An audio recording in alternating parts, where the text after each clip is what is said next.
It's the best time of the week, time to listen to the Three Brothers. Forget your garlic and your leeks and listen to the Three Brothers.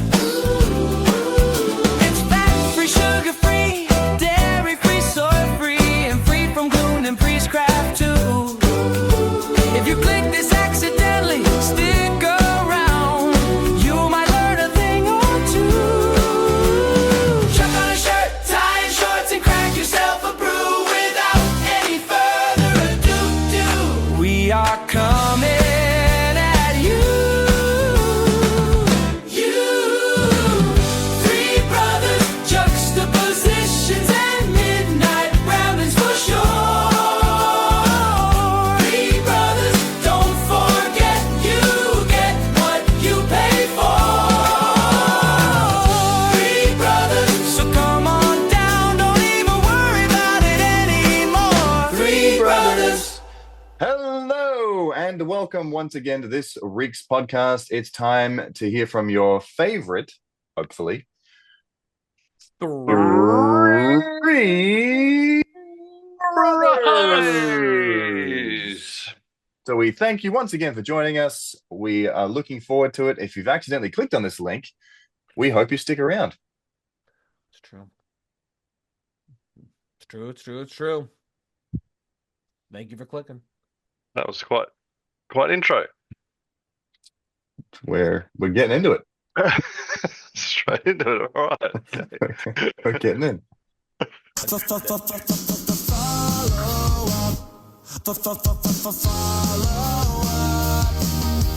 did we do from me to you? I wanna follow up. Yeah. All right. That's how we roll. That's it. Welcome to this week's first segment, because we want to follow up. Yeah. All right. That's what we do.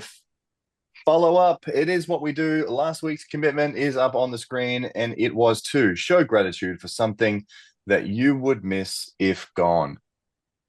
How did we all do with that? Oh, you know what? I And will specifically say, pray about it, but yes. yeah, and specifically pray about it. You know, I did actually spend some time thinking about that this week, and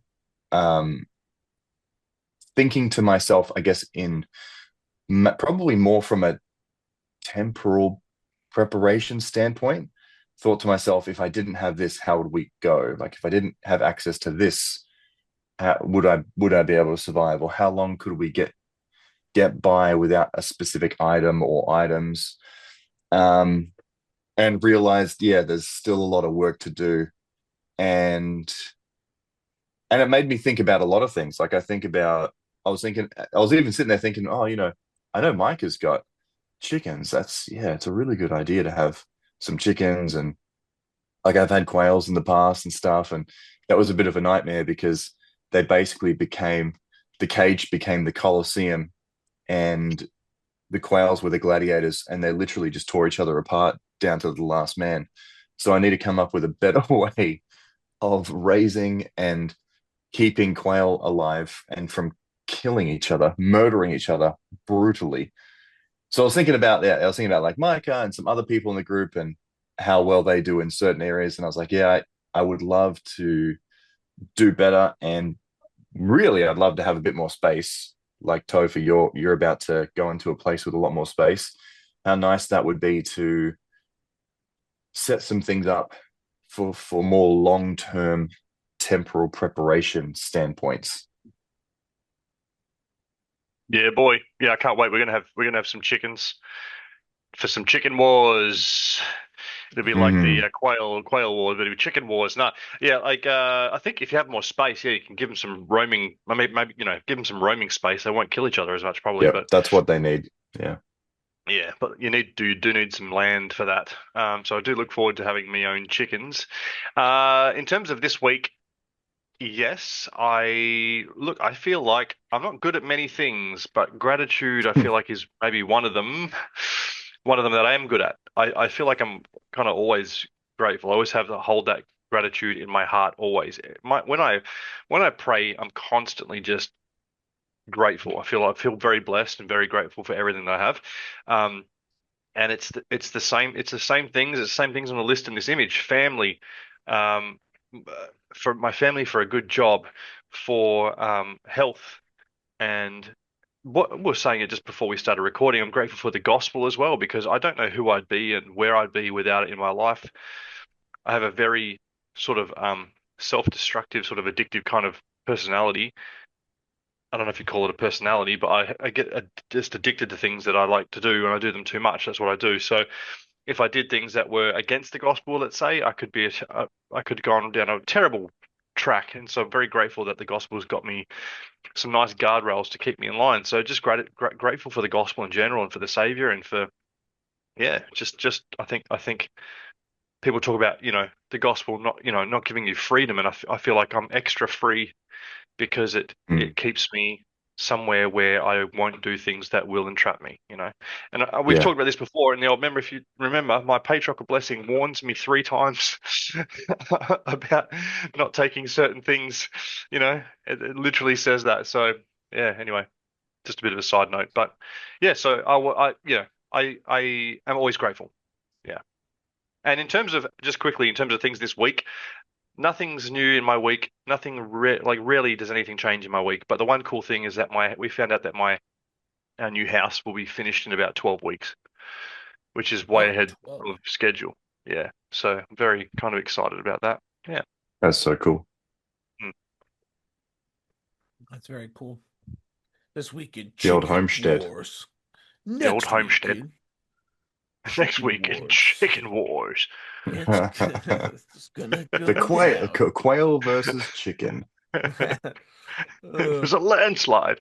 Chicken Nugget is getting riled up. Why did I bet on the quail? Why did they on the The odds. The odds were good. It was a good payout. It was a good, payout figure if I won, but oh boy. Degen gamblers going all in on the quail. Why? Why? And it just goes in, it just immediately drops. It's just feathers. Yep. Yeah, it's just gone. Anyway, yeah. Anyway, you get what you pay for. Remember the three brothers, you get what you pay for it. Mhm. And so we're gonna have Chicken Wars. So yeah, this has been a pretty I would say like I don't know what you would call it, schedule orienting week. Like this has been one of those weeks where I actually sat down with the kids and we had all this scheduling, like what are we going to eat on each day and what are we going to do and how are we going to make the schedule. So really trying to make sure that we don't blow up this summer because like I said, we've fallen behind on the old summers, and so hopefully we don't just get absolutely buried this summer. So we've been doing a lot of planning and figuring out how we're gonna get all this stuff done this summer, and because it's a lot of stuff. And the other thing exciting that kind of happened this week that I can mention is that more of my books showed up. The books that we've been putting together and printing. So it's been kind of a surreal experience to start to see like all the books start appearing, the Understanding Revelation, Understanding Jeremiah, Teaching for Edification, You're Not Zion, the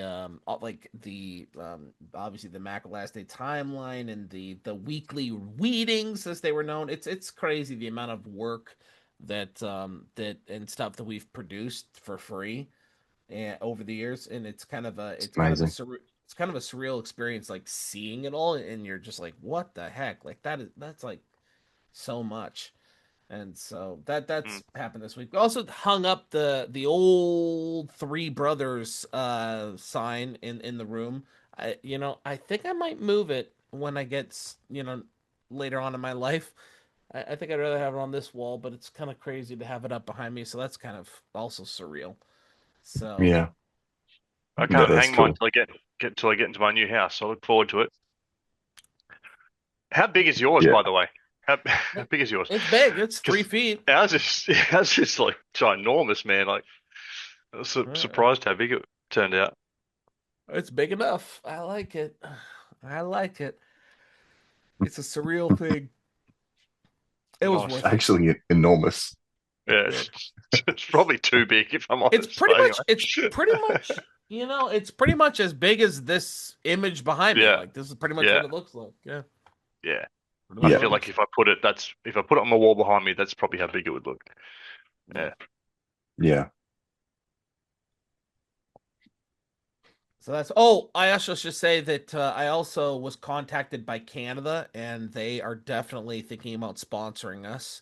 So we. Oh, good. Oh, good. The entire nation of Canada. Nice. Yeah, Yep. the entire nation Yep. of Canada has also. You want to be sponsored, eh? Yeah, they sponsor the Channel 3, brother. I'll give So you they saw this. Yeah, they saw us a couple times. We're like, oh my goodness. I'm, give you a I'm, loony I'm and a your toonie. bud. I'm your buddy. I'm not your friend, guy. And let's be buddies. And so yeah, they sent me the old, sponsor. They give you the thing. talking points for the week. Yeah, they were Sent like, I mean, sent you're you a jar already of using maple them. syrup. Yeah, They'll pay us some maple syrup. That's the down payment. And that's it. So that also happened this week, but And like that's the sarcasm. raccoon hats or whatever they like. Coonskin caps. Yeah. One for each of you. Oh. Oh my goodness, dude! I need to do that with this three brothers sign behind us. Like, cut our mouth off in half. It like just gotta tilt us like this. And- Yeah, do a screenshot.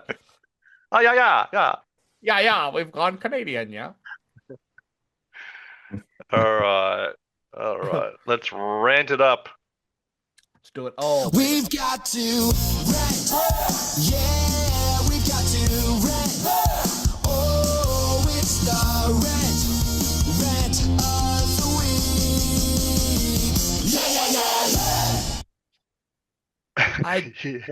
Yeah. I knew, man. I knew I had to do this one, but it's almost like I don't even know how to. I don't even know how to introduce this without just like losing my mind. So, I like seriously, I'm like I don't want to go too nuclear here on the 100. Nuke it But up. anyway, nuke it up. Okay, so it's like on the Eternal Vacay here. The cruise trips and temple picks gets a little too literal for my liking. So as people are familiar, I've kind of mocked this temple pick cruise trip thing. Like I don't understand why we've established this culture in Latter-day Saint where it's like where we're like we feel like it's okay to grind the face of the poor just because we have a picture of the temple, where it's like, yeah, I was in Rome and I was off eating a, Naples pizza, but I went to the temple and here's a temple pick. And it's like, it's just so long as we have our temple picks, all of a sudden we can do anything, right? Like, it's just like, yeah, I went to go see, I just spent the evening. We binge watched all of The Boys, and then we went to the temple. It was great. And it's like, I just don't get it. It's like we mix these things and I just don't get it. Like, I just don't get it. And so it's like this cruise ship and temple picks. Well, turns out that there is now this, what you would expect here. It's the Wavemaster 2026. And it's the most disgusting display of priestcraft to date of anything I've ever seen. It is just absolutely repulsive.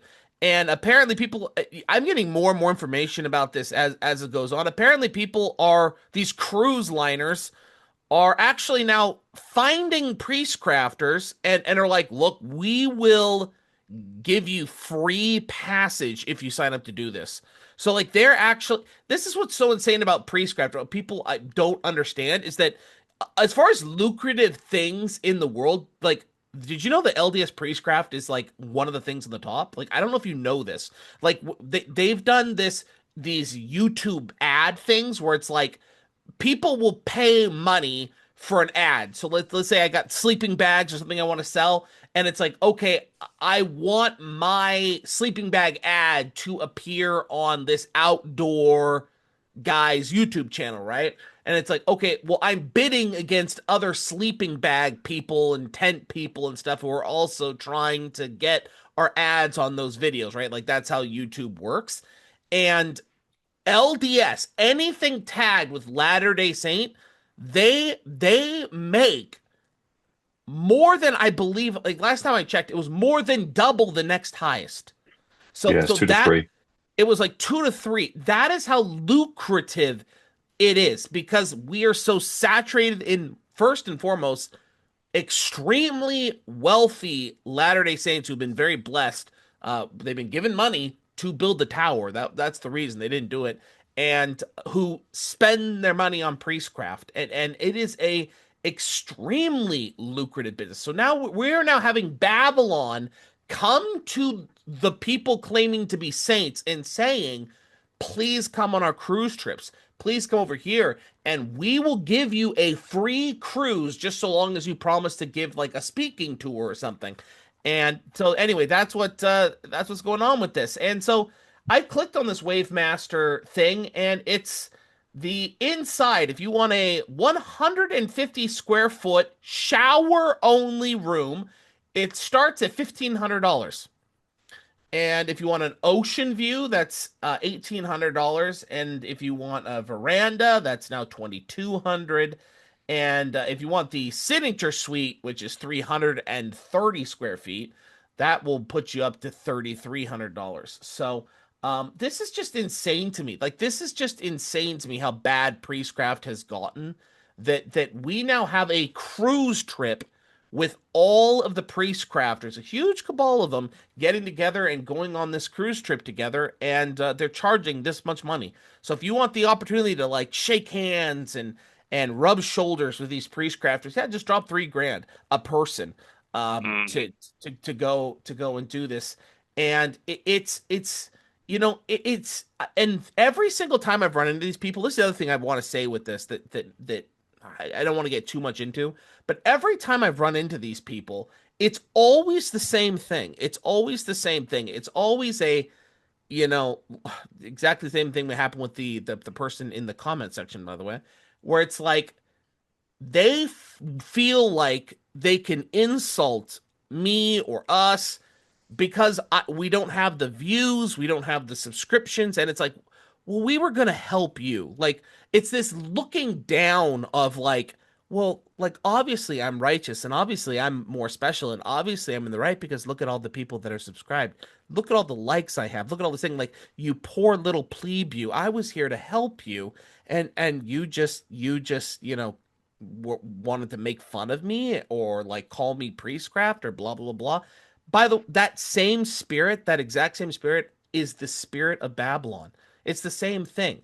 We measure each other based off of how much money we make. That's it. And it's exactly why we go up to people and we go, hey, what do you do for a living? That's the reason why. And then we go, oh, you're a doctor. I think that doctors make this much money. Therefore, I put your weight as far as how important you are here.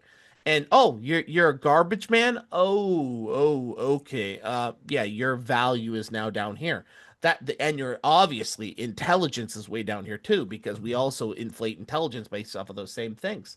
And it's like these priest crafters, it's just gotten to this point in time where it's like how can you not see the gilded calf? How can you not see the cow that this has become? And how can you not see that because of your riches you hate the poor? Like you feel like you're better than other people because you have more likes, because you have more subscriptions before. And that's never been the way it works with God. Christ went around with few. I mean, and he fought against the many. That's always been the way it works. And so anyway, this is, I'll probably stop. I should stop. I said too much, but it's like, this is gotten so bad that like I don't know how much longer this can continue without like genuinely the wrath of God coming down upon us. And the fact that nobody is repulsed by this is just like when pornography was, coming onto the scene and was bad as it was, we were all repulsed by it. We were all just like, oh, like, and we talked about it all the time. And it's like, but I get it. I get the reason. I don't understand where the saints' morality has gone. I don't understand where, like, your temples are completely pointless. Completely pointless. If you go to a temple and you covenant to those things and you come out and you don't see this and immediately are just repulsed, they're completely pointless to you. We've lost our morality. And that's, I think, the hardest part about this to me is that it's like there are non-members in the world that can view this and that know that there's just something wrong with this. These aren't members of the Holy Ghost. These aren't members who've been to the temple and have been endowed with power from on high. These are people in the world that can recognize there's something evil here, and our people just can't anymore, and that's disgusting. Yeah, Yeah. it's really gross. It's you know, the price obviously as well, but there's just something so weird about it because it really leans into like the world is enamored with celebrity, right? And for some reason, the church is enamored with celebrity Mormons, let's say. Celebrity, like there's something that like general church members who apparently love priestcrafters because they're like Mormon versions of celebrities, right? They're nowhere close to a celebrity, but there's something about like for some reason they love it. They look at it all wrong, and then these people are paying like crazy money. And that's why it's also weird. It's like you're all in a little box on the water, like going somewhere, and people are paying money to hopefully be around.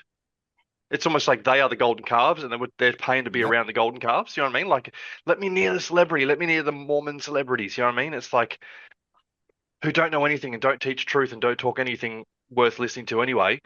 It's such a weird thing. And to one of your other points, it's very Rami Umptum feeling, sort of Yep. like, look at us, we're better than you, and look how many likes I have, and look how many people follow the things I say, and I'm better than you.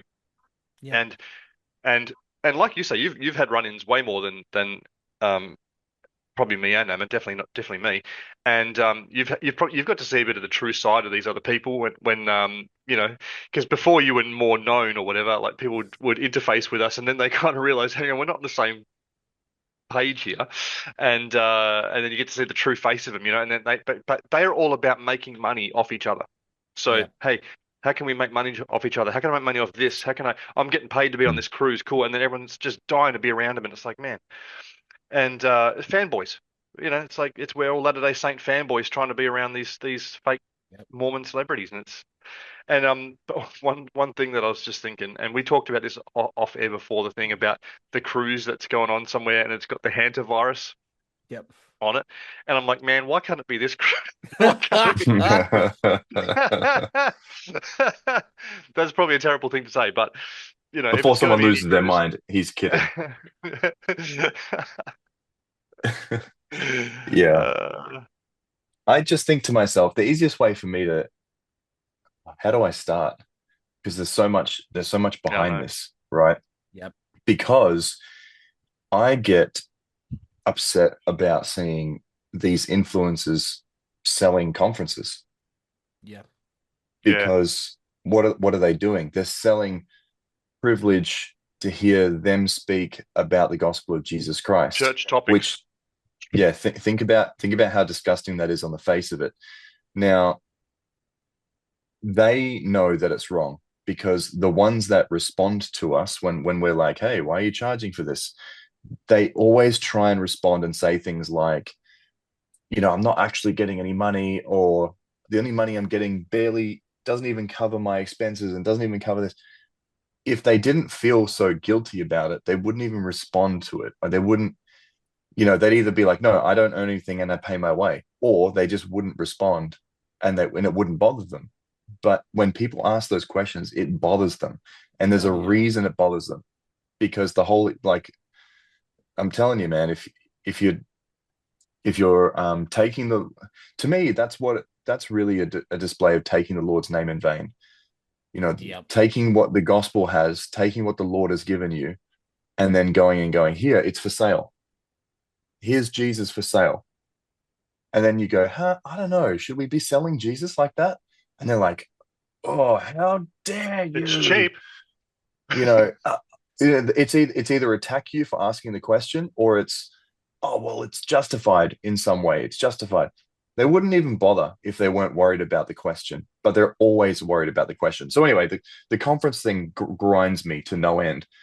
But to take it to the next step of a luxury cruise, and it's it's only the wealthy privileged that can attend, and they're selling time in discussion about the gospel with these influences, these keyless influences that are, and most of them are, Bad I just people. I won't say any more than that. Let's just say this, they're uninspired. If you're going to be selling the gospel of Jesus Christ, there's been several prophets and apostles that have really great quotes, basically saying, there's a veil that sort of falls over them, and they're uninspired by the Lord. They're not receiving special revelation for anybody. They're not delivering any special messages. It's a lot of speculation and a lot of personal opinion and that sort of thing. It's nothing unique and it's nothing special. And in fact, they're dulled because of that kind of behavior.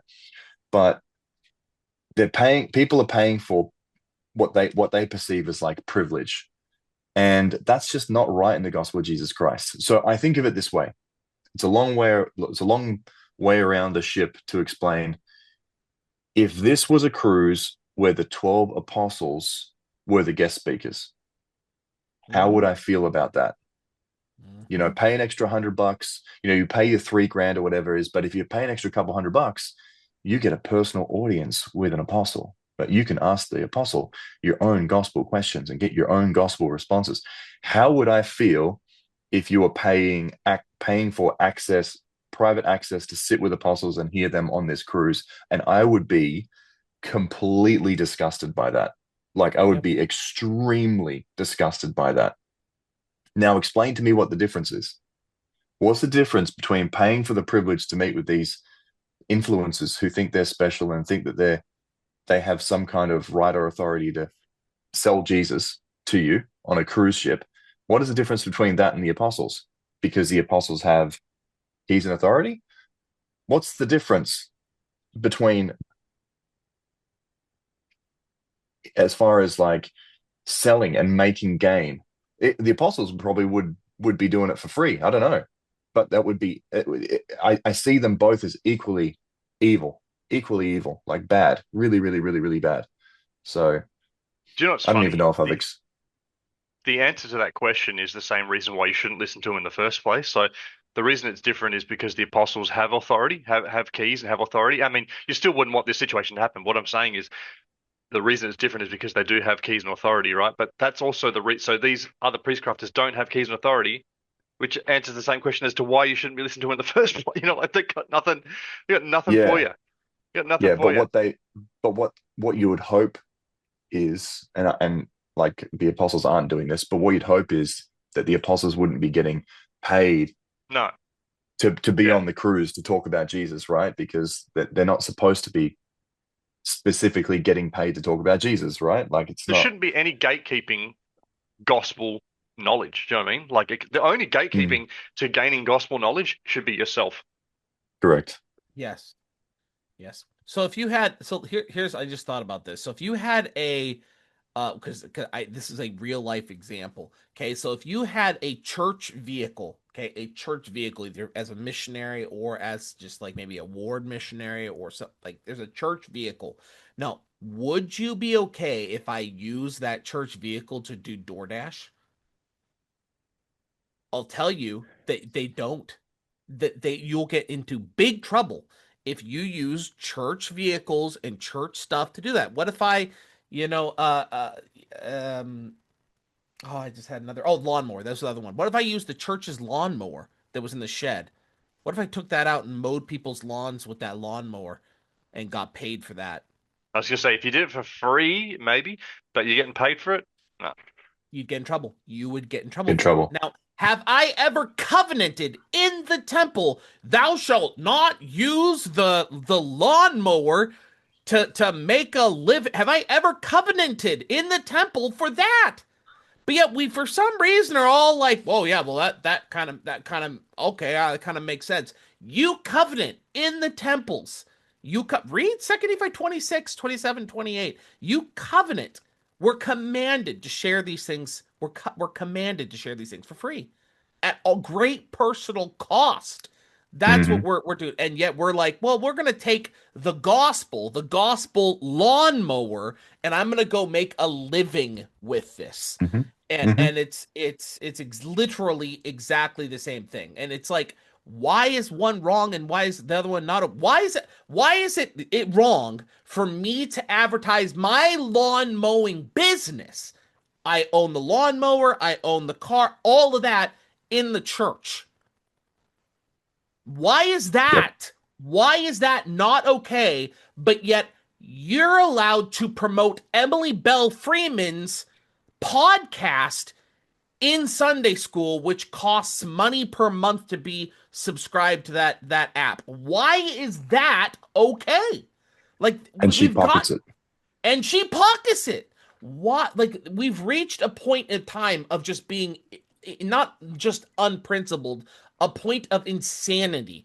Like, why is it Mm. that the small business owner can't like promote his business at the church, but yet Mm. priest crafters can? Like, this is insane. Yeah. And you know what? I would also argue that we have covenanted specifically in the temple to not get paid for selling the gospel. 100%. The law of sacrifice, but on top of that, the law of consecration.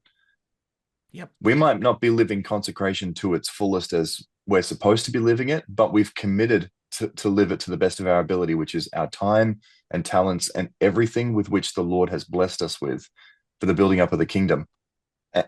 Could you say that you're doing that if people are paying you to attend a cruise ship for the wealthy to sit around and get access to you and your opinions on the gospel? Are you sacrificing anything just on the surface of it? Are you donating your time and talents, or are you making sweet gain, just like pure priestcraft? It's just not right, man. It's not right optically. It's not right ethically. It's not like morally. It's not right spiritually. It's and like you were saying, Micah, anyone from any other church, like any other Christian, could look at something like that and be like, "Well, the Mormons ain't it." Yep. Yeah, we can all make fun of mega church pastors and stuff like that, because they're clearly not living the way Jesus would have had us live. But then look at what the Mormons are doing. Yep. Look at what these clowns are doing. Check them out on their cruises. It's crazy. And I've done that before, by the way. Like people are like, "Well, but these mega pastors," and I'm like, "Look them up." And I looked up and I looked up their net worth, and I started putting them against some of these LDS priest crafters, let alone certain general authorities that were worth $900 million. And it was like, do you realize that we put them to shame now? These mega pastors that we're all like, oh, these mega pastors, they're worth like $10 million. They're worth like Mm, $10 million. Like Emily Bell Freeman makes hundreds of thousands of dollars per year on just the app. On just mhm. the app. She drives around we looked it up. We looked up the vehicle. She drives around like well, whatever, I've said enough. Hundreds of thousands of dollar vehicle. She's driving around the vehicle that most people would have as a house, as far as cost is concerned. Like we've just we can't just keep pointing at these mega pastures and be like, oh, mega pastures. Yeah, Yeah, it's not okay for them, but it's okay for us. yeah. No, it's crap. Yeah. It's garbage. All right. The Eternal Good rants. Damnake. That's what that boat was. Calling it the Eternal Damnake. And can Did you you see what the imagine? name of the company was as well? It was like Uh, go and do cruises or something. oh, kill me. Like go forth and do, or like something like crazy like that. Like Can a you total like imagine? gospel name. Can you imagine the Zioner bus crew, the Joseph Boys, getting together and like having me, Ammon, and Topher, like or whoever sitting at the front of the group? It would never happen. Like this, we would all be in like this idea. Like all these priest captors are set up is like there's this idol and everyone's like, yay. And it's like with us, it would just be like one big like mosh pit, I guess. I don't know. But yeah, no, it's just totally different. Worse than that, what if we got together this designer bus group and we did something like, hey guys, we're all going to get together, but you all have to pay to come and see us three. Yeah, it's And if you I want just- special access with us to like sit down and spend time in the weekend with us, it's an extra couple $100 and we'll sit down and answer your questions. Could you imagine just for one There's a- second what like I think that there's we a would massive get amount we of would get pride in dinged. that, eh? I think we would get So dinged much. if we even just held a conference. Like I think because we're small enough and because We'd we're get anti-prescribed, excommunicated. we get like I do. I really do. I feel like if we're like we're gonna rent a building and we're gonna like have speakers and we're gonna just like basically have a conference, like I think that we would get dinged. Somebody would get upset at us. But for some reason, this stuff gets a pass. Yeah. It's Imagine, crazy. yeah, just imagine the pride that you have to go, yeah, like to make people pay to want to come and like to see you. Like that's, I can't even. The pride levels are off the charts, man. Yeah. It's off the charts. 21 there's more yeah, there's gigawatts. more I could say, like the demographic of the people that buy these tickets. And anyway, Yeah. there's a lot we could go in. We could really go to town on this, but anyway. And we will, I'm sure later. Yeah. We'll be back. Put a pin in this. Put a pin in it. Yeah. All right. We're not Pin done. it Put a up. pin. We're not done. All right.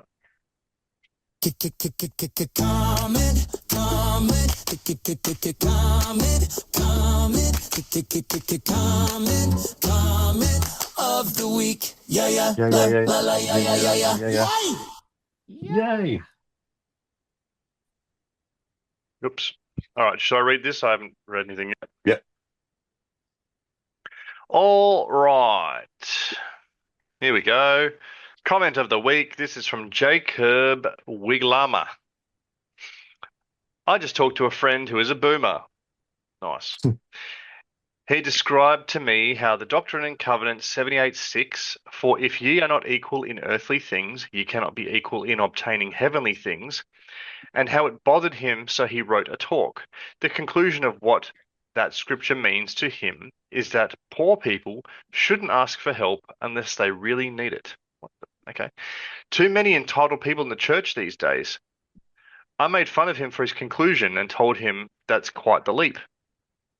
And then the SMP, Sarah, she replied and said, the road to hell is paved with pathetic justifications, not good intentions. That's a good reply. Man, so this very first time I read this, by the way. So straight away I'm like, how did you what? How did you get to this conclusion? I mean, okay. That's okay. That's crazy. Man, where do you start on this? What's interesting is the dude wrote a talk on it, right? I would love to see Oh, the dude, talk I'd hate to hear. I'd hate to hear it. because I mean it's pretty obvious straight up that if that's the content of the talk, there wouldn't be a single scripture in it. There wouldn't be a quote in it. I mean, what would be in it? And yet it might be more accurate and more doctrinal than proving contraries. It could be. This is literally how proving contraries got written and how it got turned into a talk and then how it got turned into a book. It's like, and then you go back to the source material and you're like, well, Joseph Smith said it. And you go back to the source material and you're like, wow, how did you start from the source material and then get to this? How did you do this? Because like all you have to do is just say, I was reading Doctrine and Covenants 70 in the Doctrine and Covenants, chapter 78. And what I learned is that poor people should be grateful and shouldn't ask for help. And then from that point on, you never mention it again. And you just write this book and write this talk on just how we should be grateful and how we shouldn't ask for help.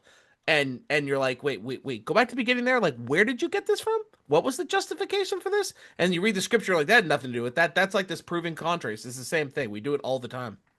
So the proving contraries one, it was actually Joseph Smith. This guy wrote Joseph Smith and then said proving contraries in the letter. And Joseph Smith wrote back and put proving contraries in quotes back to him and said, yeah, by these proving contraries, by these things that are different about us and you, they prove something about which one of us is the true church and which one of us is not the true church. That was the context. That was it. And then you leaped off from that and were like, that means that we need to have a little bit of compassion and a little bit of justice, and we mix it together in a pot, and we have to have this balance. And we have this Yeah. book. Yeah. Joseph Smith was specifically talking about distinguishing a difference between two things, not Right. not not holding some kind of a balance between the two things. Exactly. It's like this shows that that is either right or wrong, not this shows that we should have a little bit of right and a little bit of wrong Exactly. in equal measure. Nothing in the gospel says that we should be doing that. Over the years, we've talked about this kind of topic a fair amount, I think. And so now that I've had a second to process my disgust, I think, and you can chime in and correct me if I'm wrong, which I don't, or add your thoughts as well. But so the thing is, I think you can never expect a poor person to not need help, right? Or for them to expect to not, need help or ask for it. There are people who have so much pride that they're not willing to ask for help when they probably should. And I'm one of those people. When I need help, I won't ask for it because I'm so prideful. That's actually a problem on me. So poor people actually probably need to shed their pride and be willing to ask for help. And you know what? The gospel's all about helping people and asking for help and helping people, right? But I think what the actual key to this is, if you're not equal in earthly things, you cannot be equal in obtaining heavenly things. This is more about those who have the things Yep. being willing to disperse and share and get on the equal level with those who don't have the things. And so it's both, right? So the people who don't have the things need to be willing to ask and not be prideful about that, and not have shame in the fact that they don't have, because especially if it's not their own fault and what have you. And the people who have the things, this is what we all covenant to do, need to be able to also shed pride and that the Babylon mindset and all the things, and be willing to make themselves the same as the people who have not the things, and not be tied to those things, and be covetous of the things. Yeah. So he's looking at it the wrong way round. It's not the poor people shouldn't be asking. It's the people who have should be going, you know what? Let's give. Let's not have. Let's be the same. Wasn't that a point in the Doctrine and Covenants where the Lord was trying to explain the reason that he gives some people more than others is it's so that they can take what they have and they can bless the lives of those that don't have? Wasn't that the entire purpose, that some get more than others? And I don't know how much we want to dive into the doctrine on this, because this is one that opens a genuine can of worms. I mean, doctrinally, it really does. But it's also interesting to me. Another thing that we've talked about quite a lot over the past years is the fact that specifically that boomer generation was supposed to be the generation that was going to live to see the events of the second coming. And they had the opportunity to be ready and worthy and prepared for the Savior's coming and the building up of Zion, the New Jerusalem. And yet they chose, according to Doctrine and Covenants 101, they chose instead to focus on their money and hoarding their money and building up their own wealth and hanging on to it, to the point where they were just like the Hebrews wandering in the wilderness. They couldn't get into the promised land because they wouldn't let go of whatever their favorite sin, whatever the problem was. Moses couldn't lead them in there because they weren't ready. And the boomers were unwilling to give up their ultimate desires for wealth and power and control and everything. And they weren't willing to be the ones that could do this, could give to the poor or help the poor or be equal in all things. They weren't willing to do it. And this is a perfect example of that. Like, is this not the absolute, like, this dude got so angry about the concept of helping people that don't have as much as him that he's like, I'm going to write a talk about it. Like, it's one thing to harbor those feelings in your mind or your heart. Yeah. It's an intensely different thing to be like, I need to openly teach other people that poor people are bad and wrong and should never ask for help. And the rich, like me, those that have, like me, should never help anyone or give anything to them. Like, that's crazy talk. That's D&C 101, like, personified from the boomer's perspective. The opening line that it was a boomer, it's like, of course. Of course he was. Because he's spent his whole life with everything and can't fathom ever not having, and giving it away or making himself equal with someone who has not. Of course not. And they have this. That generation has this concept that they deserve what they have. And we just need They to work work. harder. That's right. Like they worked hard in their minds. Like they worked hard, and everything was against them, and somehow they just got lucky and they've got everything. But we've been again. It's been over a million times. They've experienced the greatest period of financial stability and lack of war, and all the right market conditions and economic conditions, the best economic conditions the world has ever seen over their generational lifespan, that gifted them their positions that they're in today.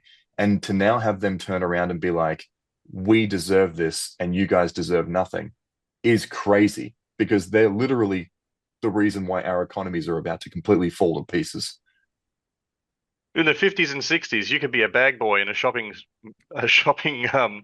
market, and you could have a 4-bedroom house, 5 kids, and absolutely 2 cars in the garage, and absolutely provide for your Sure. family. Well, check Yeah, this out. I mean, here's the realist situation, right? Topher and our father had a hobby for a job his entire life. So our dad made surfboards for a living in his backyard, and people would just call up on the landline and be like, "Oh, I want to buy a board, Daryl," and he'd make a surfboard for him. He never worked. I wouldn't say he worked hard. He didn't work. He didn't start early. He didn't work late. Most of the day, he just have his mates come over and talk about surfing. Like the dude had the cruisiest job of all time. Everything was done by hand, slow as. He raised 5 children, and we had everything we needed. We had cars, and then when we were younger, like teenagers, he paid off his house. And yeah. that was a single income family. And my mum was a stay-at-home mum for the majority of that. That's one income and almost no income with 5 kids, 2 cars, generally speaking, sometimes more than that, and a hobby for a job. Now, in this Yeah. day and age, if you can barely get by if both parents are working, barely afford to run a car. You've got a mortgage that you'll probably never be able to pay off until you're about dead. And the list goes on and on and on and on and on. Like it's not the same. It is not the same. But the poor shouldn't ask for help. But don't ask for any help, man. Don't ask for a dime. Those entitled poor people. What are they thinking, man? Have you guys seen the movie Captain Phillips? No. Yeah. I'm the captain now. I'm the captain now. Yeah, yeah. I'm the captain. Well, the guy at the beginning of it, the captain, he's talking about his son who's going into school, and he's like, when I was coming up, he was a boomer. He's like, when I was coming up, like I didn't even have to have a degree basically, and all I just had to show up, and I made captain by like whatever he said, like 25 or 30. Like I was captain by then. He's like, this generation coming up, he's like, they have to have straight A's, and there's a list of 300 people that are all applying for the same job. And so like even like Captain Phillips, like at the very beginning, lays it out like pretty clearly, just like how just completely different it is, as far as the economic situation.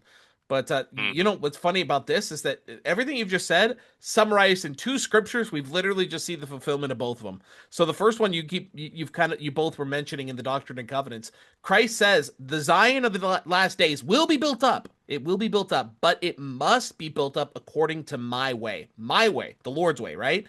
And this is the way in which I, the Lord, have deemed that it must be done. The rich are made low, in that the Yeah. poor are exalted. That was what he said. He did not say made low. He didn't say, oh, the poor are made richer. Like and given. No, he didn't say that. He said the rich are made poor. They made low. That's the Mm. way that it must be done in my way. And then the other thing that in the Book of Mormon, it says it teaches us because of your riches you hate the poor, and we learn Yeah. a very clear connection that we're told that we need to make ourselves lower and be equal with our brothers and sisters if we have that blessing, which a lot of us do. And if we don't, if we instead make the choice to live with more than we need above our brothers and sisters, we will begin to develop the exact same spirit that this brother developed, that we begin to hate the poor. It's their fault. And Yep. And so it's crazy. Like, well, you just fulfilled both scriptures there. So congrats. So, Hmm. Nice. Good comment. Good reply. Yeah, Good Jacob message. Wiglama's always like killing it with the comments, by the way. he's been in a couple, hasn't he? They've been in a couple.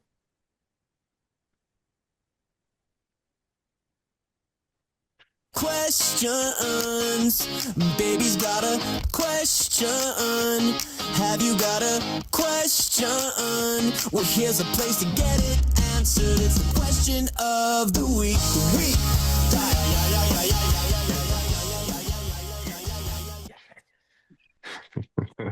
If you want to listen to our patented tunes on our cruise, that'll cost you an extra shekel or two. Uh, If you want I to see like us that they're in dance, shekels. if you want to see us dance, at least a couple shekels. All right, it's the question of the week here. Ammon and Topher, anyone have any good quotes or scriptures about mothers that they like? So what are your favorite quotes, scripture stories? And don't say the stripling warriors. What is your favorite quotes? And Oh, you know, I've never been. It's probably no surprise to you guys, knowing how my brain works over the years with things. I tend to remember stories better than I remember specific scriptures or references. And the stories that I remember, I still don't remember them perfectly. Like sometimes I'll switch up the eyes with some other body part or whatever it is. But I do remember really loving some of the Old Testament stories of some of the women in the scriptures, Esther being one of them.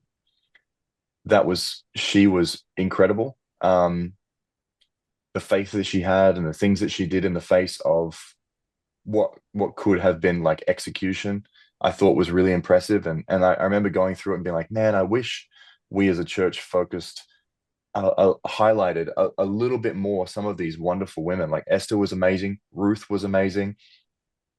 Some Emma really, Smith. really good.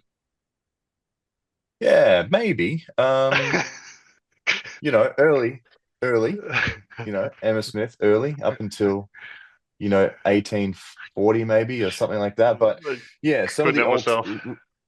some of the Old Testament women that we just don't really like. When was the last time you heard someone be like, oh yeah, Esther or Ruth? Like, when was the last time you heard someone talk about those Old Emily Testament Bell women? I Freeman.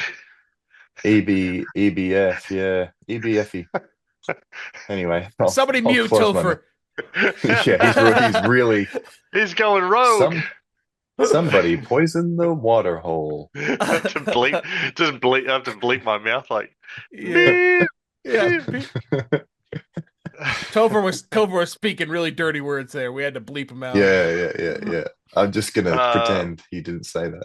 yeah, my Edit favorite edit scripture that out. is 1 Timothy 2:12. But I suffer And not a woman Jesus to wept. teach, nor to usurp authority over the man, but to be in silence.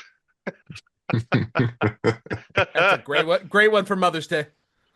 Yeah, check out when you read stuff like that, it's always really fun to Uh, check out the student manual commentary on it. And it's like, oh yeah. well, what it means is, Yeah, completely the opposite of this. the opposite of that. Something really gentle and loving towards women. Yeah. This was actually a great thing for women. Yeah, it is. Uh, Uh, yeah, that's good. But yeah, I You reckon know, the stories of Esther and Ruth stand out to me. I like the stories of mothers with grit. I like the stories of mothers that have grit that sacrificed for their kids, and basically the opposite of Emma. Basically, when the choice was stay behind and don't be valiant, they were like, okay, I don't have a husband anymore, but I'm taking my kids and I'm gonna take my ox, not my oxen. I have one ox or whatever, Yeah. and I'm gonna go across the plains here, and I'm gonna do this, and I'm gonna be valiant, and I'm gonna find a way to make it, and not like this modern I'm gonna be tougher and I'm gonna, and you know what? I'm gonna push the cart better than all the men. Like not like this just over the top stupidness, but just actually like real grit. And Mm, those are my favorite stories of women of mothers because today it's you far too often have men sacrificing themselves and their happiness for their families, and I gotta be honest, we have far too many women in the world that are sacrificing their families for their happiness and their careers, mm, and mm. Yeah.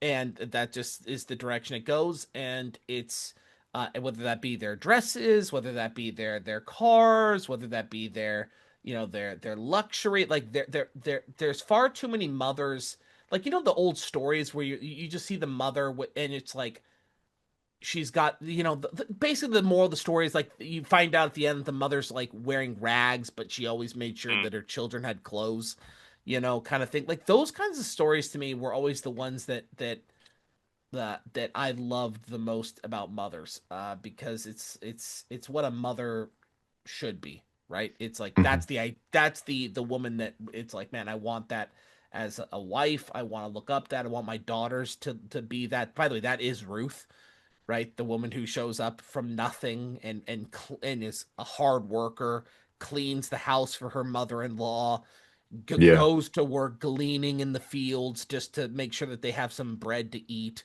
and then that it works out for her. And so it's those are the kind of stories that I like the most. I see, like, to your point, and I agree with you. And now, all jokes aside, everything I said before is jokes. I see that firsthand, actually. So what you just said, Mike, I actually see firsthand in my life. So someone I know really, really well, really kind of close to. Um, she's putting her career and her enjoyment of things in her life over, like, her, let's say, her children's, you know, priorities. And unfortunately, you see the effects of what that does, and Yeah. none of it's good. None of it's good. And that's not to say that women can't do whatever, like, have a career and do things, but they're, you know, I don't know, man. There's clear priorities. There's clear priorities, yeah. And again, I probably mirror what you're saying. I appreciate when, um, not even just a mother or a woman, but men too. But like when you prioritize the well-being of, like, your children and your family and things over I guess Babylonian things that don't really matter Yep. in the long run, just because you prefer to do them yourself, like they're for your enjoyment or whatever. Yeah, I like, I obviously appreciate when you get your priorities right. And then I suppose the one that I was just thinking of, because I didn't say this beforehand, didn't prepare anything, but what I did just think of now was, I like when you because let's be honest, in the scriptures, stories of women are way less than stories of men, right? So there's not a lot of them in comparison. So, but obviously the ones that are in there are really, really good. And I like really, really simple stuff. So I like, in this day and age when everyone's trying to blur the lines between what a man and a woman is and how they're different, everyone's trying to blur that and make it so that they're the same. I like it when, you can use the scriptures and go back to the scripture stories and see that, it highlights where women are important, still, and versus just men being important for every reason or whatever. And I was just thinking of the story of the woman at the well, where Jesus is at the well, and it's only that Samaritan woman, like, who firstly shouldn't even really be listening to him or talking to him, but she does, and I don't know, just the humility of her and the willingness to listen, and then to go. I think I'm going to forget the story, but she goes and gets her family, I think, as well, or whatever, or gets people to come and listen or whatever, when she shouldn't have been in the first place. So the humility of her, I don't know. It's just a random one that popped into my head, but yeah, I just like it. I like the ones where it highlights good women, and good values and good things, and it's not just men. And just to broaden that out, like, obviously we're very appreciative of women, mothers, wives, and men and women are different, man, and you need them both, and gotta have them. And I'm glad they're different. And Gotta with have them. falling fertility rates, it's to be grateful for the ones that actually glory in being mothers, um, Yes. is Yeah. awesome. Guess because that's yeah. Too many are trying to escape that, because it's kind of being frowned upon as a, It's an old school thing. You should be focusing on your career now, you know, trying to get ahead, trying to make money. I don't need a man. I make Hmm. money. I make my own money. You know, it's like, all right. Just leads to Yep. long-term unhappiness, if you ask me. But anyway, yeah. So here's hoping for a good Mother's Day this Sunday, and not Mm. why Eve was the best ever, and Yeah, all the talks in church will be yeah, about that. Yeah. yeah, and you're like, well, oh my goodness, this is not right, but whatever.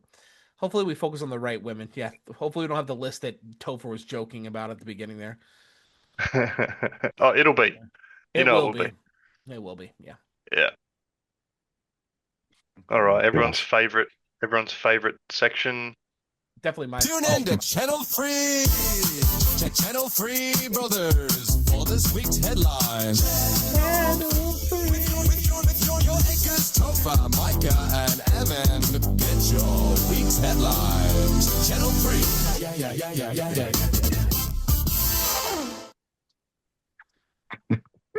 oh my goodness, that is so good. It's the best That news is really channel. good. It is the Channel best news channel. 3 Brothers Sponsored With by you. Canada. with your anchors.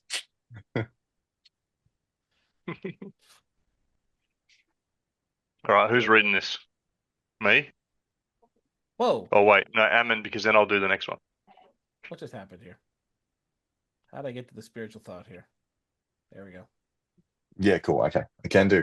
This week's headline number 1: Poland introduces zero income tax for parents with 2 or more children. Americans suddenly reconsidering whether kids are actually too expensive after all. This is I good. This I never heard of this. Again, I won't have seen most of these. Great idea. I love that. Why is Poland so? Yeah. Please do that. Please copy. everything that I learn about Poland makes me And Yeah, happy. I know, right?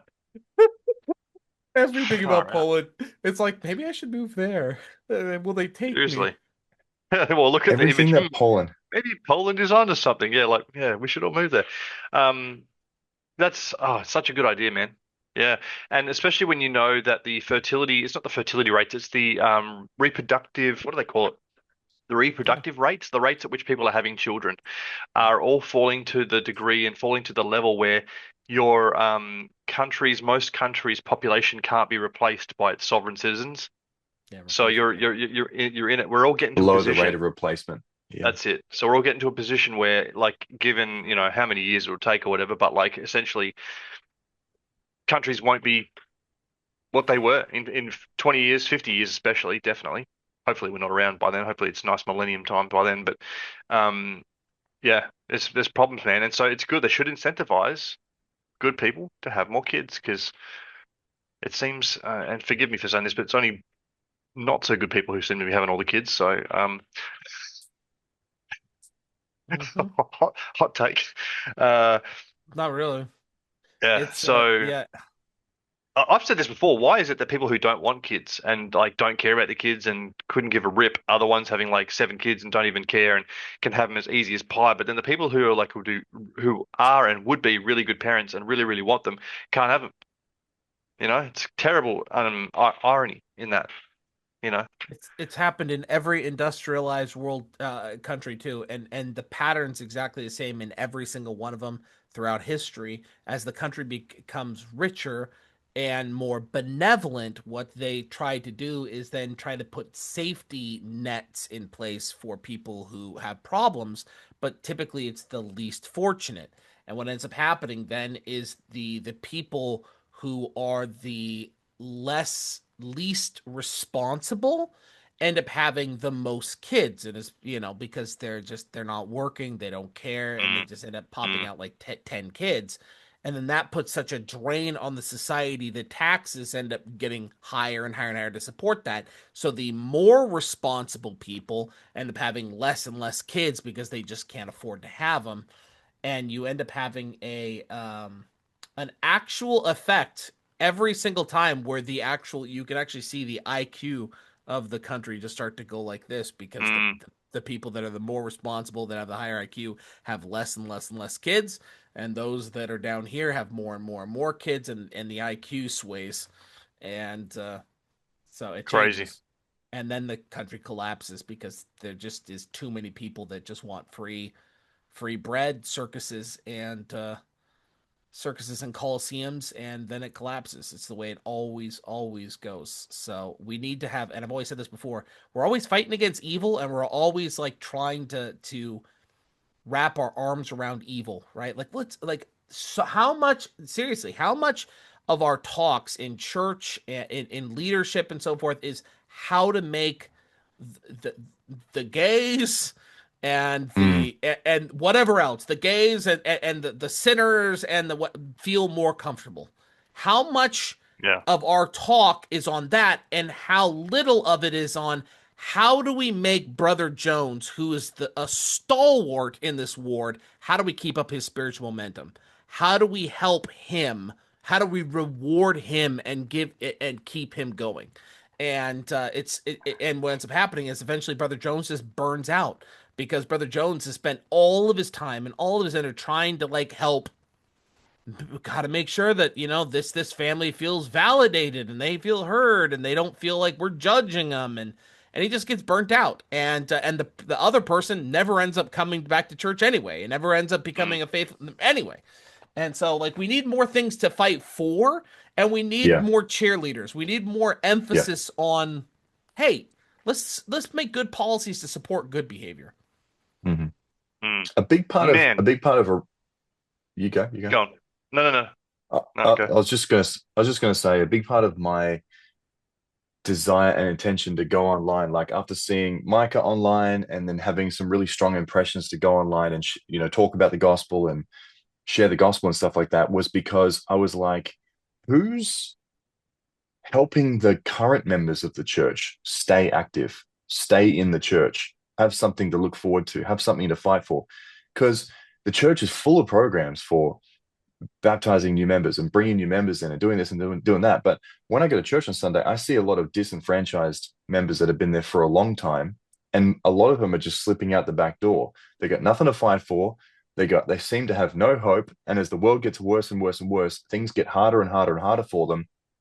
And there's almost nothing like nurturing them and with the gospel and sort of keeping them in and active and talking about why we're here and why we're doing this. So a big part of my motivation, that was a word, motivation of going online and talking about the gospel was like, we can help the people that are already in the church stay in the church and get more out of them, hopefully, and develop their testimonies whilst they stay in the church, not just bringing people in, but keeping what we've got and improving upon what we've got. And so, yeah, I think you nailed it, Micah. Like we're always focusing on like, getting people in the door, and we're focused on, how do we make the disenfranchised feel more comfortable and all that sort of stuff. Yeah, I get that's important, but what about the people that we've got? Are we taking care of them, or are we just so focused on the minorities and all that sort of stuff that these people, the great majority of people, are just getting zero attention? Like, you guys tell me if I'm wrong, but is it the same in your wards where they're always like, for home teaching or ministering, it's like, no, these couple of people, they need support. So like these people need someone to visit them. But Ammon, you don't need anyone because Exactly. you're fine. You're like strong. You're strong. You don't need anyone. You don't need anything. Da da da da da. I've spent my whole life never being visited by anyone. Yep, same. Now, True. I would have benefited greatly if I had someone come to my house and teach my children and teach my family the gospel every now and then and have a gospel discussion with me, because no one else does. Yep. I had to go online and find you guys, like obviously Toph, I've got you, but I had to go online and find Zion Bust and this group of people, which is the first group of people I've ever met that likes talking about the gospel outside of church on Sunday. Yeah. So what chance do I have? I have to fend for myself because I'm apparently strong. But you only have strength because we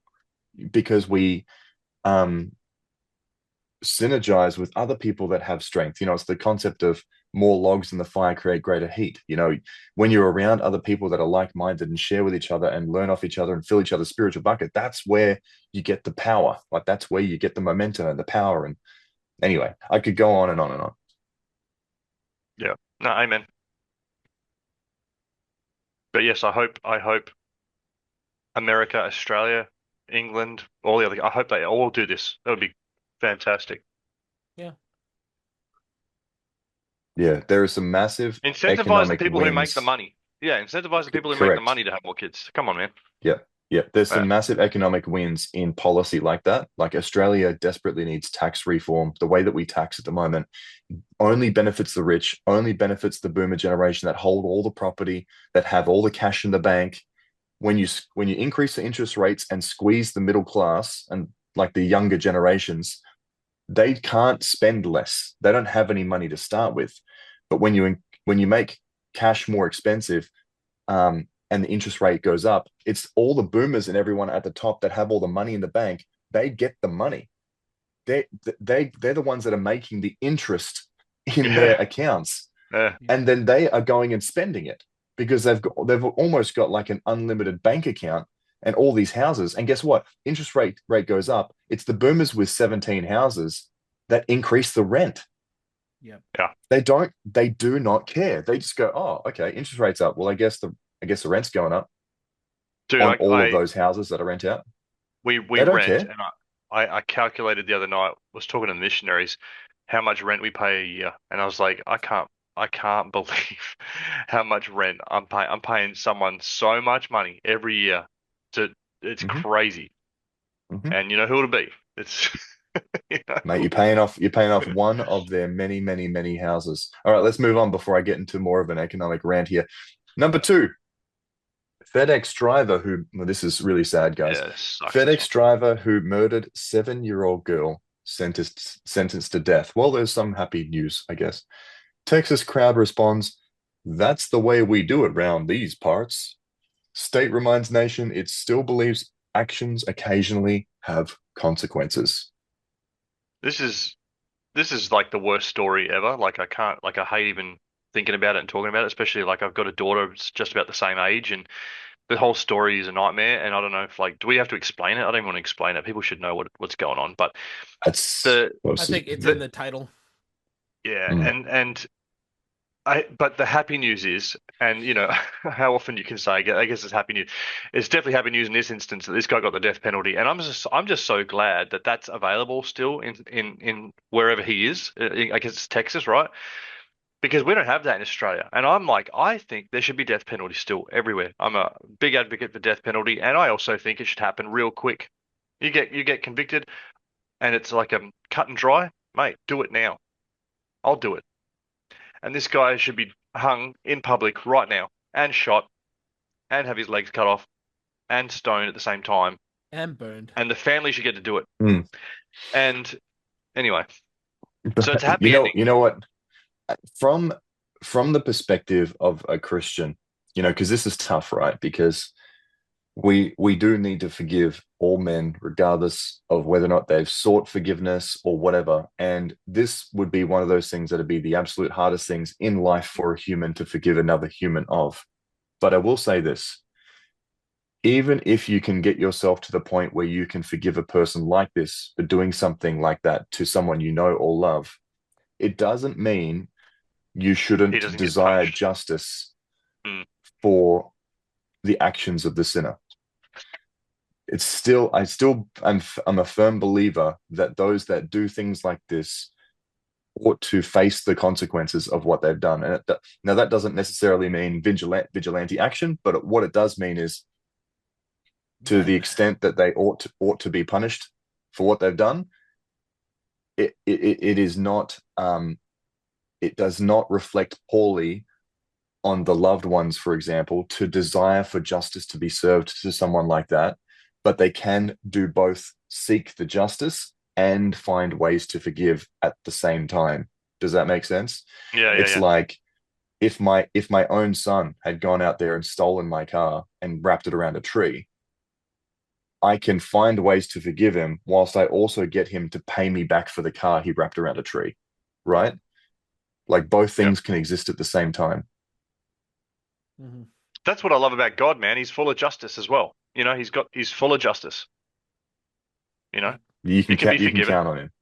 You can still get justice and things work out.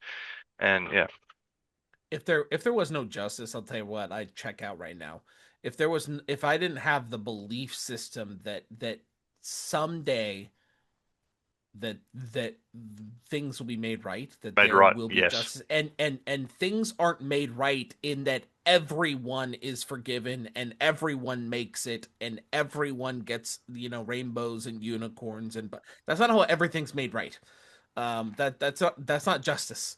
Um, and so, man, I would check out if I didn't believe that there was some reward for people like Joseph Smith someday. It would Yeah. just be like, what is the point of any of this? It would just it would inverse exactly what I say all the time. Can you be honest and can you think of someone other than yourself? If there was no justice at the end, then you would just lie and you would only think about yourself. And Yeah. because I'll tell you what, being honest and thinking about somebody other than yourself, I'll tell you, my entire life, I have been nothing but punished for those two things. I've only been punished for being honest. I've only been punished for thinking about other people other than myself. No good deed goes unpunished, right? I've only been punished for those things. And so if I didn't believe that there was going to be some justice, some reward for continuing to do this at the end, it would just be like, what would be the motivation to keep going?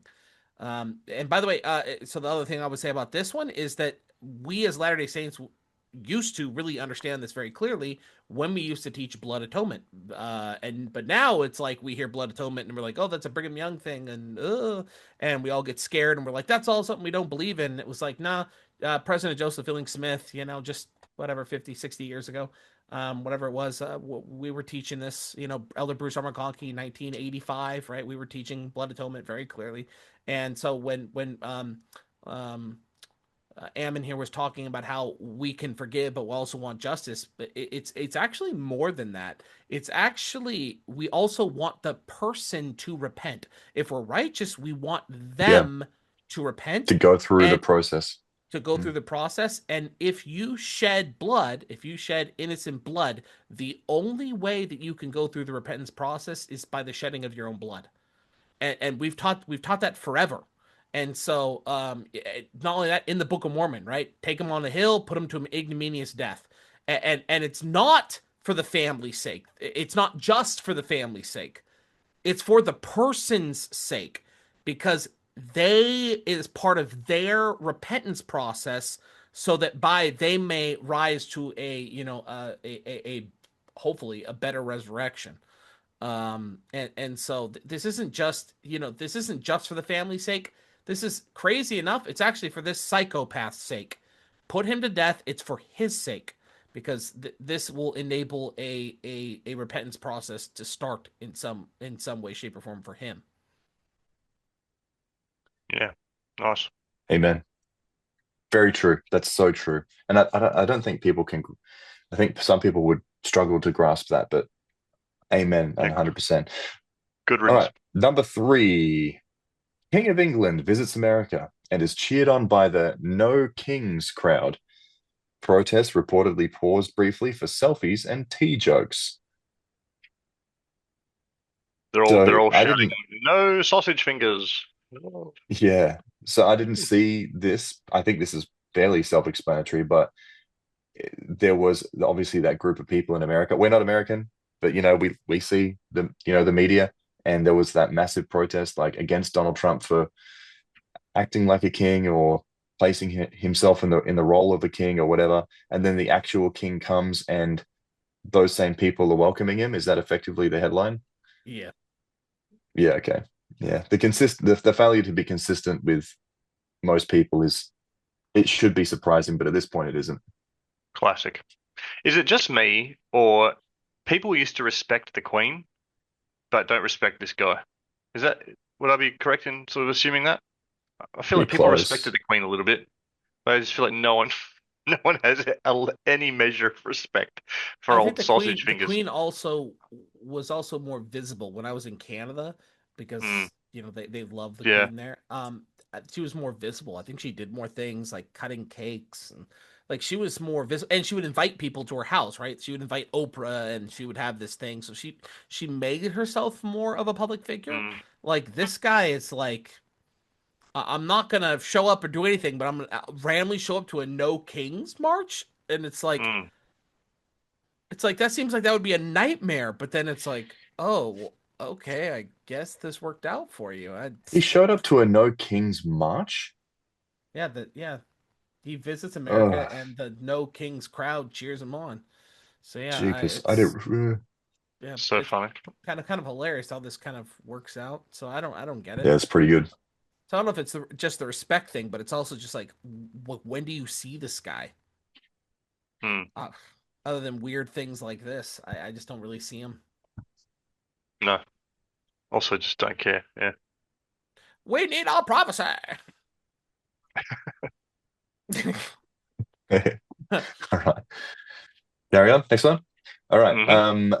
Fake Trump post says real patriots wouldn't complain about the high gas prices.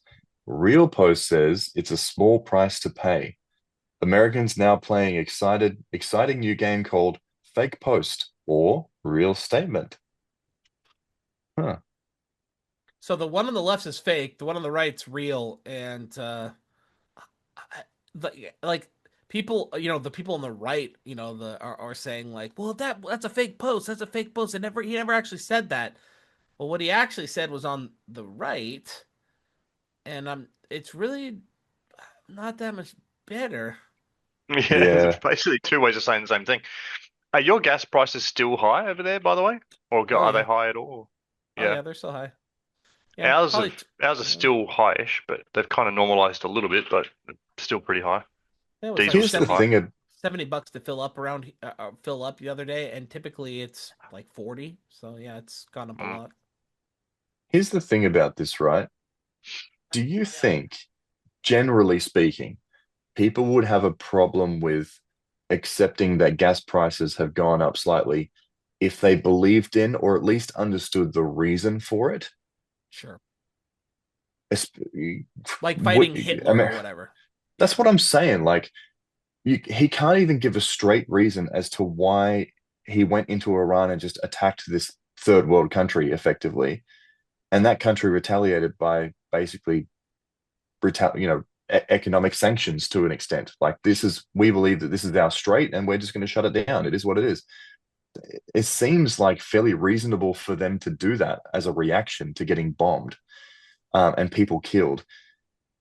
But this guy can't explain why he's even there or why he did it. And it's quite clear to everybody with eyes that the country was coerced by another country to do their dirty work for them. And that's the entire reason it happened. And that stinks. And so when people who are genuine patriots look at the gas prices, they go, okay, well, did we do this for the safety of America? Did we do this for the safety of the Western world? Or did we do it for another reason? Because if you're a real patriot and you really look into like why this even started in the first place, you should be angry about gas prices because there is no good reason for this to have happened in the first place.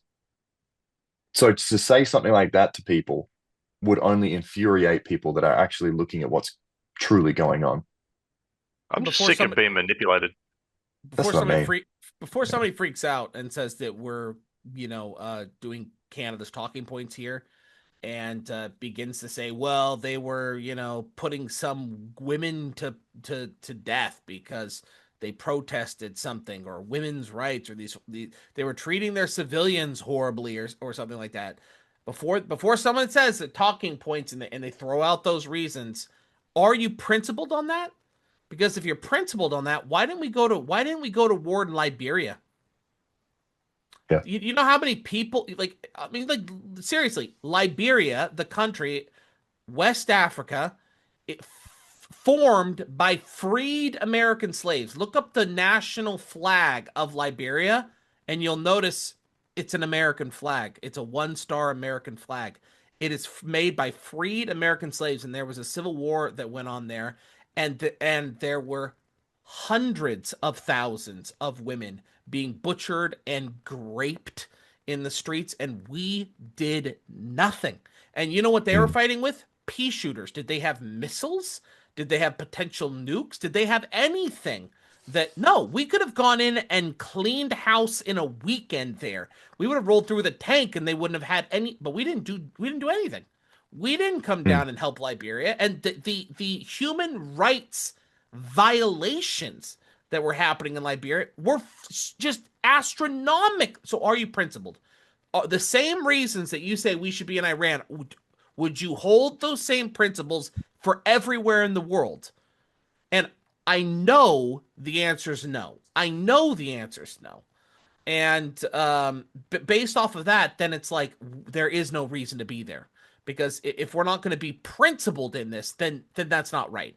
I'll tell you why. It's because Israel isn't next to Liberia, or we would have been Mhm. in Liberia. That's Yeah, the there's no one reason. they want a genocide there. They don't care Yeah. about them. There's Israel no has no genocide. interest in Liberia. Yeah. And And there's the no only oil, reason I know probably. about that is because There's I no served my oil. mission around them, and I love them. Yeah. I served my Yeah. mission around West Africans, and I love them. And the atrocities that were committed over there were absolutely atrocious, and we did nothing. Yeah. Yeah. And Dude, the average Africa, life oh. expectancy, the average life expectancy during that really tough warring period in Liberia was around like teenager level. It was like late teens or early 20s or something. Like that was the life Yeah. expectancy in the country. The leader, the general of one of the sides, the rebel side or whatever, the good guy side, he was like 19 years old. He was like at Yeah. 16 at one point in time. So yeah, Africa as a whole has had the most insane legacy of wars and destruction and terrible, terrible things going on. And it's like if America, to like, women. and especially to women, right, and children, like Horrible. it's been absolutely awful and brutal. Like Rwanda and all these places, like it's been terrible. I can't bear to hear about it. Can't bear to read about it. Do you know what I mean? Like you imagine the actual Horrible. reality of it, way worse than you can even fathom.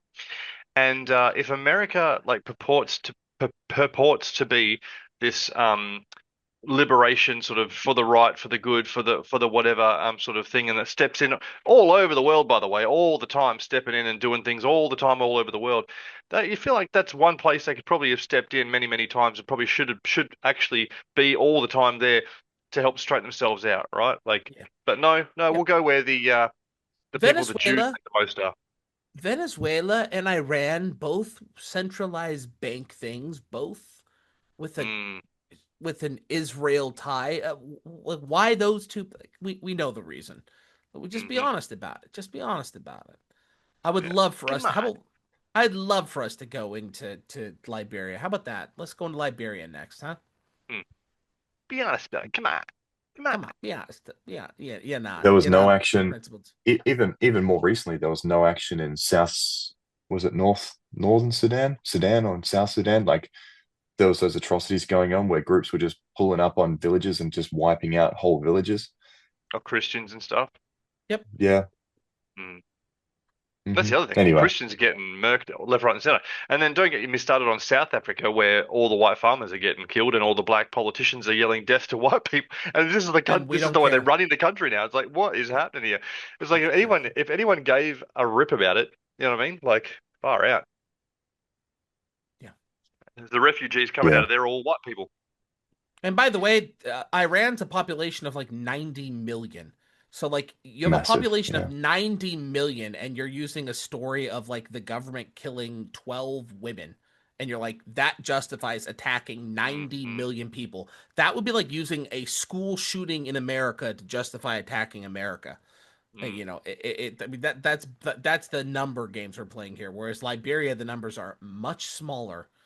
There is a much higher chance. Like, I mean, the stories I could share about Liberian women that like women that were running away from people that were trying to kill them, and they had to literally suffocate their babies because their baby was crying, and if they heard them, they knew they would be dead, and so Far out. just insane. So, like, you can't even. You just don't even want to know. It's just so horrible. don't. You can't even fathom it. And so when people Yeah. tell me like, "Oh, did you hear about some student in Iran?" It's like, bro, like, why aren't we in Liberia then? Like, it's not that I don't care about the woman in Iran. It's just that that's a drop in the bucket. That's a drop in the Yeah. bucket compared to the problems in the world. Why Iran? We know. Yeah, we know. Well, let's lighten the mood ever so slightly on this last this last I don't know. report for the This seems kind of Channel 3 racist. brothers. The DEI, Oh, the at DEI least it's inclusion. light. It's a little bit lighter. Number 5, zebra-born missing stripe settles age-old debate. Scientists confirm zebra community somehow still finds a way to argue about it online. They be black after all. Hmm. Black horses with white stripes, apparently. Yeah, Ev- that's all they are. Evolution is woke.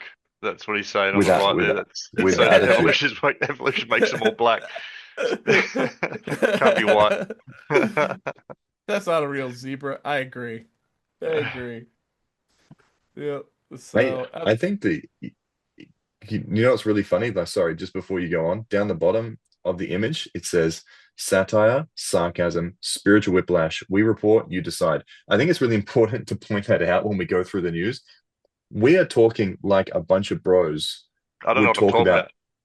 Do you know what I'm saying? We talk about this stuff out of like, if we don't laugh about this stuff, we will cry about it. Like, we will find a way to be very depressed about some of these things. So instead of crying about it, instead of getting very depressed about it, we choose to joke about it. And some of these things are tough subjects. So I hope everyone realizes we're actually generally sarcastic, and we're trying to be as lighthearted on this stuff as we can, because the world is a tough place, man. Like, the last thing we need is to be reporting some of this stuff and bringing you all down by sitting here listening to it. That's never the intention.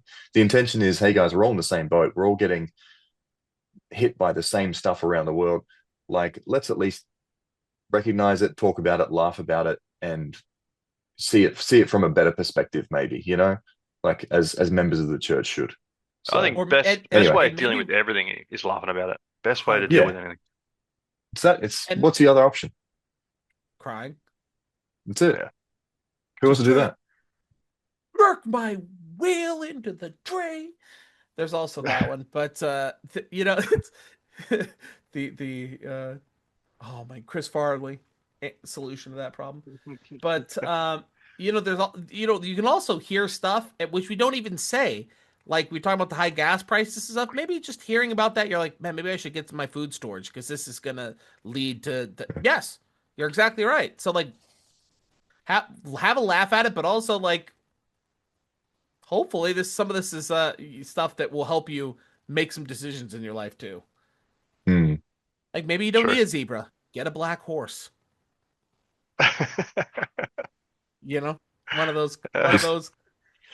One of those kinds of things. For those who are listening and not watching, the zebra is like half black, and then all of the legs have the stripes. And so yeah, it's a black zebra with white stripes, apparently. Mhm. And that's it. It's the Disney adaptation, I think. Yeah, well, that would be all. That would be all. Maybe with some. If it was a red-headed zebra to start with, then yes, I don't understand that. But any red-headed character in Marvel or whatever always end up being black. Mary Jane, Of course. Mhm. Nick Fury. Anyway, it's always the case. Vigo, So anyway, what's his name? Strider. He's going to be a black guy in the upcoming Lord of the Rings series, The Hunt for Gollum. that's it. Nope. All right. Yeah. Don't get me All right. started on that. So anyway, and Yep, carry on. by the way, two of these posts were news things were given to us to report on. If there are news clippings that you think are funny Nice. or you want, let us know. Send them to us. Ashley will Mm. look at them. We'll put them in here, and so yeah. If you have any news clippings that you think would be kind of fun for us to cover, send them our way. We'll give them a cover. I don't Nice. really know what else we were supposed to say about the zebra, though. It's kind of funny. Yeah. Yeah. I It's think nice to end on evolution is something that's woke. not terrible. That's why we always have the spiritual thought last. And why we Speaking have of- the music being so soft and so gentle. It's like, let's bring it back, folks. Let's bring it back right before we end. Spiritual. Yeah. Come on, let's get spiritual. Let's talk spiritual. Let me get you spiritual. Let me get you spiritual. Spiritual. Break it down. Break it Give down. me your spiritual thought. Yeah. Yeah. Break it down. Really get into that. Break All it right. down. All right, Toph. All right, I'll do Break this one. Break it down. What Post. is our spiritual? Come on, let's get spiritual. It's springtime, so we're going to Alma 32. Nice. Okay, Alma 32, 28 to 30. Now we will compare the word unto a seed. Now, if ye give place that a seed may be planted in your heart, behold, if it be a true seed or a good seed, if ye do not cast it out by your unbelief, that ye will resist the Spirit of the Lord, behold, it will begin to swell within your breasts. And when you feel these swelling motions, ye will begin to say within yourselves, it must needs be that this is a good seed, or that the word is good, for it beginneth to enlarge my soul. Yea, it beginneth to enlighten my understanding. Yea, it beginneth to be delicious to me. Now behold, would not this increase your faith? I say unto you, yea. Nevertheless, it hath not grown up to a perfect knowledge. But behold, as the seed swelleth and sprouteth and beginneth to grow, then you must needs say that the seed is good. For behold, it swelleth and sprouteth and beginneth to grow. And now behold, will not this strengthen your faith? Yea, it will strengthen your faith. For ye will say, I know that this is a good seed. For behold, it sprouteth and beginneth to grow. And so the commitment based off this scripture is to think of a spiritual topic that you would like to know more about and plant a seed of faith with it this week. And knowing that it's a good topic, a good spiritual topic, will it not grow and turn into something good within you if you plant it and water it and give it some attention, and you'll begin to, and it will increase your faith, not into a perfect knowledge, perfect understanding, but will it not increase your faith and your understanding and your knowledge? And will you not begin to taste that delicious fruit and the things that grow from it? So that's a really good. I got to praise Micah, by the way. Micah puts all this together, and really, really good. Always pleasantly impressed with what Micah puts together. So really good commitment. So think of a spiritual topic that you would like to know more about and plant a seed of faith with it this week. Very nice. Very nice. Love it. Let's And go for Alma Jr. Done broke that down. break it down. And if you guys don't have anything more to add, no, then guess what? We are at the end. Good on ya. You made it. We did it. We got through it. We made it. You did it. Congratulations, or commiserations, whichever it may be for you.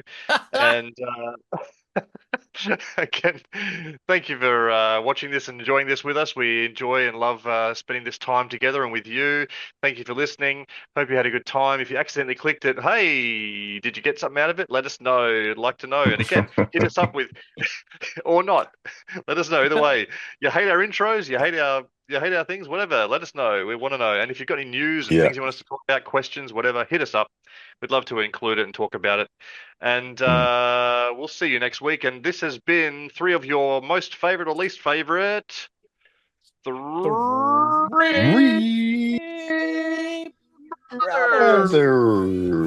We love ya, and we'll see ya next week. For sure.